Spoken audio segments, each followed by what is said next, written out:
প্রথমবার সবাই মিলে এক জায়গায় হয়েছে, 3 ভাই আর 2 দিদি আর 1 বোন পুচকু বিকেলে আসবে মামা ভাত খেতে।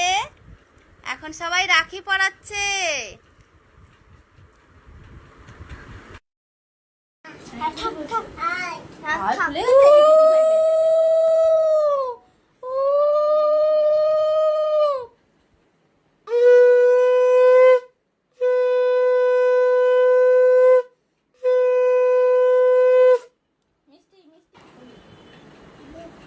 হ্যাঁ